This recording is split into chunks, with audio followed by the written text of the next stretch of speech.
സച്ചിയുടെയും രേവതിയുടെയും ഇന്നത്തെ വിശേഷങ്ങളിലേക്ക് എല്ലാ കൂട്ടുകാർക്കും സ്വാഗതം. അപ്പോൾ ശ്രുതിയാണല്ലേ ശരത്തിനെ ഇങ്ങനെ പരിശോധിച്ചുകൊണ്ടിരിക്കുകയാണ്. അപ്പോൾ രേവതിയോട് നിങ്ങൾ എന്തേ കാണിക്കുന്നത്, വിട്ട് അവനെ വിടാൻ പറയുകയാണ്. ശ്രുതിയാണ് വിടുന്നതിന് ഇഷ്ടമില്ല കേട്ടോ. ശ്രുതിയാണെങ്കിൽ തിരിച്ചും മറിഞ്ഞും പരിശോധിക്കാൻ നോക്കുവാണ്. ശരത്തിനാണ് ആകെ ദേഷ്യം കേട്ടോ. ശരത്താണ് ശ്രുതിയുടെ ആ ബനിയിൽ കയറി ഒറ്റ പിടുത്തം അങ്ങോട്ട് പിടിക്കുകയാണ്. പിന്നെ ശ്രുതിക്കാണെങ്കിൽ വിടിയിപ്പിക്കാൻ നോക്കിയിട്ട് പറ്റുന്നില്ല കേട്ടോ. ശരത്ത് നല്ല ബലത്തിൽ അങ്ങ് പിടിക്കുകയാണ്. അതോടെയാണ് ചന്ദ്രനോട് വിടറ എൻ്റെ മോനെ വിടറാന്ന് പറയണേ. എവിടെ വിടാൻ, ശരത്താണ് നല്ല ഇത് ഒറ്റപ്പെടുത്ത് അങ്ങ് പിടിക്കുകയാണ്. അപ്പോൾ ശ്രുതിയാണ് കയറി ശരത്തിൻ്റെ കൈ വിടിയിപ്പിക്കാൻ നോക്കണം കേട്ടോ. ശ്രുതി നോക്കിയിട്ട് വിടിയിപ്പിക്കാൻ പറ്റില്ല കേട്ടോ. ഒരു വിധം ശ്രുതിയാണെങ്കിൽ ആ കൈ അങ്ങ് വിടിയിപ്പിച്ചിട്ട് ശരത്തിൻ്റെ കർണക്കുറ്റിയൊക്കെ ഒറ്റ അടി വെച്ച് നോക്കുവാണ്.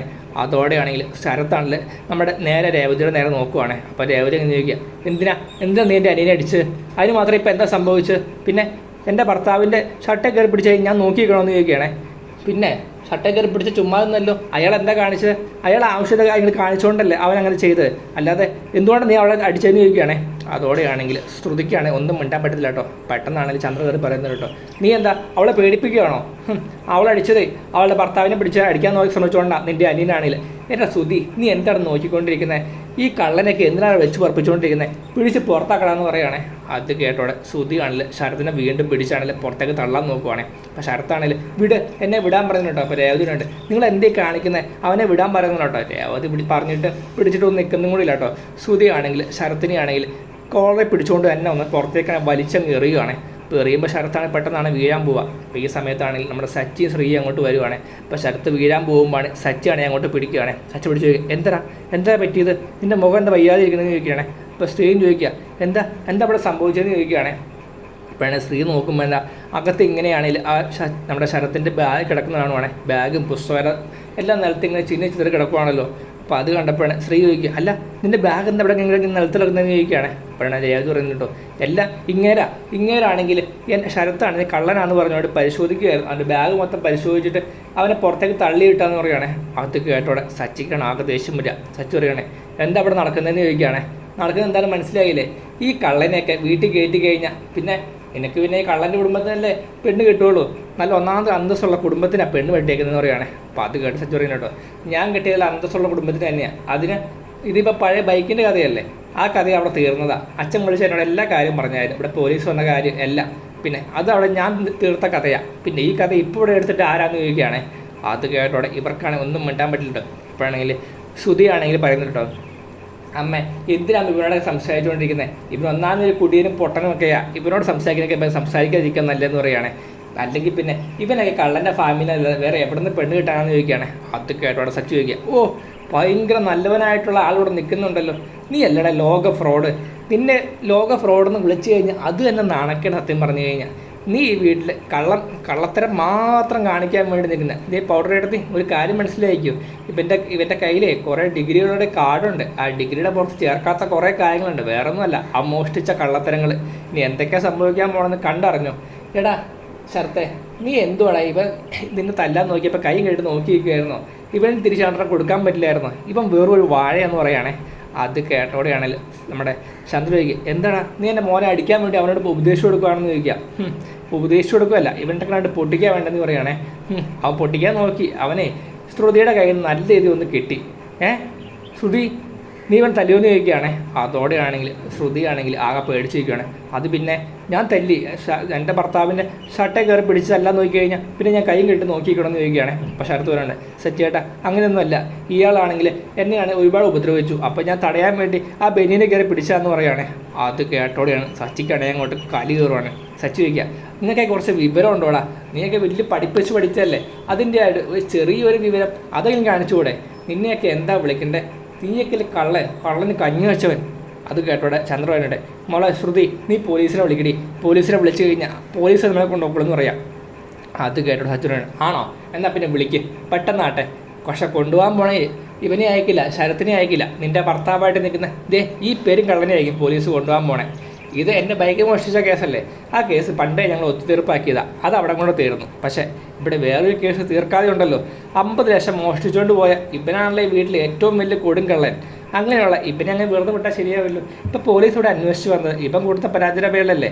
ഇവനാണെങ്കിൽ അച്ഛൻ്റെ കയ്യിൽ നിന്ന് 50 ലക്ഷം അടിച്ചു മാറ്റിക്കൊണ്ടുപോയി, ആ 50 ലക്ഷം ഇവൻ്റെ കയ്യിൽ നിന്ന് വേറൊരു പെണ്ണടിച്ച് അടിച്ച് മാറ്റിക്കൊണ്ടുപോയി. അതിൻ്റെ പേര് ആ പെണ്ണ് എൻ്റെ പോലീസ് പരാതി കൊടുത്തു. അങ്ങനെയാണെങ്കിൽ എനിക്കും സ്ത്രീക്ക് അവകാശപ്പെട്ട പൈസ 50 ലക്ഷം. അപ്പോൾ അതിന് ഇവൻ മോഷ്ടിച്ചിട്ട് പോയി ഞങ്ങളുടെ പൈസയല്ലേ, അപ്പം ഞങ്ങൾ ഇവരെതിരെ പരാതി കൊടുക്കാം. അങ്ങനെ വന്നു കഴിഞ്ഞാൽ ഇപ്പം നിലവിലെ കേസ് നിൽക്കുന്ന ആരുടെ പേരിലായിരിക്കും? നീ എൻ്റെ ഭർത്താവിൻ്റെ പേരിൽ. അതുകൊണ്ട് നീ പോലീസിനെ വിളിക്കുക, അതിനുള്ള കേസ് ഞാൻ കൊടുക്കാം, ഞങ്ങൾ കൊടുത്തോളാം. പിന്നെ നിന്റെ ഭർത്താവ് പോലീസ് സ്റ്റേഷൻ കിടക്കുന്നത് നിനക്ക് കാണാമെന്ന് പറയുകയാണെ. അതോടെയാണെങ്കിൽ ശ്രുതിക്കാണെങ്കിലും ഒന്നും മിണ്ടാൻ പറ്റുന്നില്ല കേട്ടോ. ഇപ്പോഴാണെങ്കിൽ നമ്മുടെ ചന്ദ്ര പറഞ്ഞു കേട്ടോ, നീ എൻ്റെ അവനെ അകത്താക്കാൻ നോക്കുകയെന്ന് പറയാം. പിന്നെ അകത്താക്കാൻ നോക്കാതെ പിന്നെ ഒരു പാവത്തിന് ഇവിടെ പട്ടി തല്ലുന്നത് തല്ലിയിട്ട് അവരുടെ ഡയലോഗ് നിങ്ങളൊക്കെ എന്താ ചെയ്യണമെന്നറിയാം. പിന്നെ ഒരു കാര്യം നോക്കിയോ, അധികം താമസിക്കാതെ ഇവൻ്റെ ശരിക്കുള്ള സ്വഭാവം എന്താണ് പൗഡർ എടുത്ത് മനസ്സിലാക്കാൻ പോകുന്നുള്ളൂ. അന്ന് പൗഡർ എടുത്ത് ഇങ്ങനെയൊക്കെ തന്നെ പറയണം കേട്ടോ. എന്തായാലും ശരത്തെ നീ വാ, നീ വന്നപോലെ കഴിക്കുക. രേവതി ഇവനെ കൂട്ടിക്കൊണ്ട് പോകും, ഇവനെ കൂട്ടിക്കൊണ്ട് വല്ല കഴിക്കാൻ കൊടുക്കാൻ പറയുകയാണെ. അപ്പോഴാണ് ചന്ദ്ര തടയാൻ നോക്കുന്നുണ്ട് കേട്ടോ. അതോടെയാണെങ്കിൽ രവിക്കാണ് ആകെ ദേഷ്യം വരുവാണ്. രവിയാണെങ്കിൽ ചന്ദ്രൻ അകത്ത് കയറി പോകാൻ പറയുകയാണെ. ആ ഒറ്റ ഡയലോഗ് തന്നെയാണ് ചന്ദ്രയാണെങ്കിൽ പൂച്ചേനെ പോലെ പതുങ്ങിയാണെങ്കിൽ അകത്തോട്ട് പോവുകയാണ്. അപ്പോൾ നമ്മുടെ സ്ത്രീ ആണെങ്കിൽ സച്ചിനെ കൂട്ടിക്കൊണ്ട് നേരെ അകത്തോട്ട് പോകണ്ട കേട്ടോ. ഇപ്പോൾ എല്ലാവരും മുറിയിലോട്ട് പോവുകയാണ്. ആ സമയത്താണെങ്കിൽ നമ്മുടെ രേവതി പോവുകയാണെങ്കിൽ ഈ ബാഗ് നിലത്ത് കിടക്കുവാണല്ലോ. അപ്പോൾ ശരത്തും ചെല്ലണം കേട്ടോ. ബാഗും പുസ്തകങ്ങളും എല്ലാം എടുത്ത് ബാഗിനകത്ത് ആയിക്കൊണ്ടിരിക്കുകയാണ്. എന്നിട്ടാണെങ്കിൽ അടുത്തിലോട്ട് കൂട്ടിക്കൊണ്ട് പോകണം കേട്ടോ. രേവതി പറഞ്ഞിട്ട്, മോനെ നീ അന്നാ മോഷ്ടിച്ച ഒരു ചെറിയ കുറ്റം, ഈ പണക്കാർ എന്തോരം മോഷ്ടിച്ചാൽ അവർക്കൊന്നും ഒരു വലിയ കുഴപ്പമൊന്നുമില്ല. പക്ഷെ നമ്മളെപ്പോലെ പാവപ്പെട്ടവർ ഇല്ല മോഷ്ടിച്ചാൽ പോലും അത് വലിയ കുറ്റമാണ്. അത് എല്ലാ കാലത്തും എല്ലാവരും ഓർത്തിരിക്കും. ഇനിയെങ്കിലും മോൻ ഇങ്ങനെ ഒരു കാര്യം ചെയ്യരുതെന്ന് പറയുകയാണേ. അപ്പോൾ ശരത്ത് കരഞ്ഞുകൊണ്ട് പറയുന്നുണ്ട് കേട്ടോ, ചേച്ചി ഞാൻ അന്ന് ചെയ്ത ആ ചെറിയ തെറ്റിൻ്റെ പേരില്ല ചേച്ചി ഇന്ന് അനുഭവിച്ചുകൊണ്ടിരിക്കുന്നത്. അതുകൊണ്ട് ചേച്ചി എന്നോട് ക്ഷമിക്കാൻ പറയുകയാണേ. മോനെ സാരമില്ല, എന്തൊക്കെയായാലും നീ ഇനി ഈ തെറ്റ് ആവർത്തിക്കരുത്, ഇനി ഒരിക്കലും നീ ഇങ്ങനെ മോഷ്ടിക്കൊന്നും ചെയ്യരുതെന്ന് പറയുന്നു കേട്ടോ. അങ്ങനെയൊക്കെ പറഞ്ഞ് ശരത്തിനാണ് ആശ്വസിപ്പിക്കാനാണ്. പിന്നെ നമ്മൾ കാണുന്ന സ്ത്രീനാണ്. സ്ത്രീയാണെങ്കിൽ വർഷനെ കൊണ്ടുപോയാണ് സ്റ്റുഡിയോയിൽ ഡ്രോപ്പ് ചെയ്യുന്നുണ്ട് കേട്ടോ. അപ്പോൾ വർഷം പറയുന്നുണ്ട് കേട്ടോ, എന്തൊക്കെയാലും നീ വൈകുന്നേരം വന്നോട്ടോ, നീ വന്നിട്ടേ ഞാൻ പോവുള്ളൂ, നീ വരുന്നേരം വരെ ഞാൻ ഇവിടെ വെയിറ്റ് ചെയ്യുമെന്ന് പറയാം. അപ്പം ഞാൻ വന്നില്ലെങ്കിലോ, ഞാൻ നേരെ സ്റ്റുഡിയോയിലോട്ട് വരും, ഞാൻ നിന്നെ നേരെ റെസ്റ്റോറൻറ്റ് ഇവിടെ സ്റ്റുഡിയോയിൽ നിന്ന് ഇറങ്ങി നേരെ റെസ്റ്റോറൻറ്റിലോട്ടായിരിക്കും വന്നതെന്ന് പറയുകയാണെ. ഞാൻ വന്നോളാം, ഞാൻ വൈകുന്നേരം വന്നോളാം എന്ന് പറഞ്ഞുകൊണ്ട് സ്ത്രീ ആണെങ്കിൽ തിരിച്ചു വന്ന് നോക്കുവാണേ. അപ്പോൾ തിരിച്ചു പോകണ വഴിക്കാണെങ്കിൽ വഴി വെച്ച് കുറേ ഗുണ്ടകളാണ് സ്ത്രീയെ തടഞ്ഞു നിർത്തുവാണേ. അപ്പോൾ സ്ത്രീയുടെ ചെറിയ പ്രശ്നം ഉണ്ടാക്കി കോർക്കാൻ നോക്കുവാണ്. അപ്പോൾ സ്ത്രീ എന്താ കാര്യം, വണ്ടി എടുത്ത് മാറ്റാൻ പറയുകയാണെ. നീ ആണെങ്കിൽ പെണ്ണുങ്ങളെ വഴി നടക്കാൻ സമ്മതിക്കില്ല അല്ലേ, പെണ്ണുങ്ങളെ ചാക്കിട്ട് പിടിക്കാൻ നോക്കുന്നവരുടെ ചോദിക്കുകയാണേ. ഓ ഇതിപ്പോൾ അതാണല്ലേ പരിപാടി, ഇതല്ലടാ തരാൻ നിനക്കെന്ന് പറഞ്ഞുകൊണ്ട് ആ ഗുണ്ടകളാണെങ്കിൽ സ്ത്രീയെ പിടിച്ച് ചെറുതായിട്ട് പെരുമാറുന്നുണ്ട് കേട്ടോ. മാറിക്കിടാന്ന് പറഞ്ഞ സ്ത്രീ ആണെങ്കിൽ 2 ചവിട്ട് മാർക്ക് കൊടുക്കുന്നുണ്ട് കേട്ടോ. അപ്പോൾ ചവിട്ടെ കൊടുക്കുമ്പോൾ ഇവന്മാർ 3 കൂടെ കൂടിയാണ് സ്ത്രീയെ വളഞ്ഞിട്ട് ആക്രമിച്ചുകൊണ്ടിരിക്കുകയാണ്. ആ സമയത്താണ് സച്ചിയാണ് അങ്ങോട്ട് വരിക. സച്ചി വരുമ്പോഴാണെങ്കിൽ സ്ത്രീനെ ഇങ്ങനെ ഇവന്മാരായിട്ട് ചവിട്ടി കൂട്ടുന്ന കാണുവാണ്. അതോടെ സച്ചി ചോദിക്കുന്നത്, ഇത് സ്ത്രീയല്ലേ, ഇവന്മാരിന്ന് സ്ത്രീ അടിക്കുന്നത് എടാന്ന് പറഞ്ഞുകൊണ്ട് സച്ചി ആണെങ്കിൽ ഇറങ്ങി ചെല്ലുവാണ്. സച്ചി ഇറങ്ങി ചെന്നിട്ടാണെങ്കിൽ അവന്മാരെ 3 പേരെ നല്ല തെറ്റി എടുത്തിട്ട് പെരുമാറുന്നുണ്ട് കേട്ടോ. ഒരു രക്ഷയില്ല കേട്ടോ. ചവിട്ടി കൂട്ടി കൈ കാലം കടിച്ചുകൊടുക്കുന്നുണ്ട്. മെയിൻ അടി കൊണ്ട് മെയിൻ ആളാണെങ്കിൽ വീണ് നിലത്തിറക്കുവാണ്. അവനാണ് ആൾ മനസ്സിലായിട്ടോ. ബാക്കിയുള്ള 2 കഴിഞ്ഞിട്ട് ഓടുവാണ്. അപ്പോഴാണ് സച്ചേട്ടാ തല്ല സച്ചേട്ടാ, ആളറിയാതെ പറ്റിപ്പോയതാ, ഇത് സച്ചേട്ടൻ്റെ അനിയതാണെന്ന് ഞങ്ങൾക്ക് അറിയില്ല എന്ന് പറയുകയാണെ. നീ എന്തിനാണ് എൻ്റെ അനിയ തല്ലിയെന്ന് നോക്കിയാണേ. അത് പിന്നെ പൈസയ്ക്ക് വേണ്ടി സച്ചേട്ടാ, ജീവിക്കണ്ടേ, പൈസയ്ക്ക് വേണ്ടിയോ?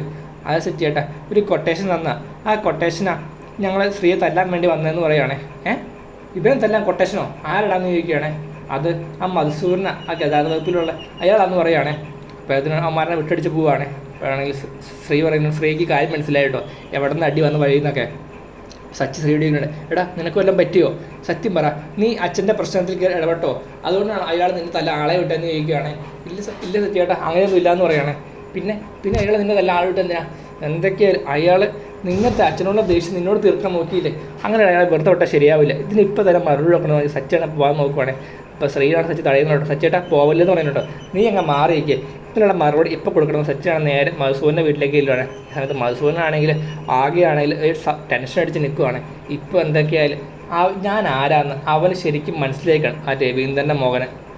ഇനി അവൻ മര്യാദയ്ക്ക് ഒരു പെണ്ണിനെ നേരെ നോക്കുകയില്ല എന്നൊക്കെ പറഞ്ഞുകൊണ്ട് മധുസൂദനാണ് മനസ്സിൽ പറഞ്ഞുകൊണ്ടിരിക്കുകയാണ്. അപ്പോൾ ഭാര്യ മഹിമ വന്നിട്ടാണെങ്കിൽ ഫുഡൊക്കെ എടുത്ത് വെക്കുന്നുണ്ട്, നിങ്ങളോ വാ വല്ലതും വന്ന് കഴിക്കാൻ പറയുകയാണ്. അപ്പോൾ ഭാര്യയാണെങ്കിൽ അങ്ങോട്ട് പോവാം. മധുസൂദൻ മനസ്സിൽ പറയുന്നുണ്ട് കേട്ടോ, ഇന്ന് എനിക്കൊരു ആഹാരം ഇറങ്ങാൻ പോകണില്ല, എന്തൊക്കെയായാലും ഇന്നും കൊണ്ട് അവൻ്റെ ആ ശല്യം അത് തീർന്നു കാണുന്നത് വിചാരിച്ചിരിക്കും. പിന്നെ സച്ചി വേണം നേരെ മധുസൂദൻ്റെ വീട്ടിലേക്ക് വരുവാണേ. പുറകെ സ്ത്രീ വന്നു കേട്ടോ, സച്ചിയേട്ടാ പോവല്ലെന്ന് പറഞ്ഞുകൊണ്ട് പുറകെ വന്നു കേട്ടോ. സച്ചിയാണ് നേരെയാണെങ്കിൽ മധുസൂദൻ്റെ വീടിനകത്തേക്ക് കയറി വന്നേം കാണിച്ചുകൊണ്ടാണ് ഇന്നത്തെ സ്റ്റോറി റിവ്യൂ അവസാനിക്കുന്നത്.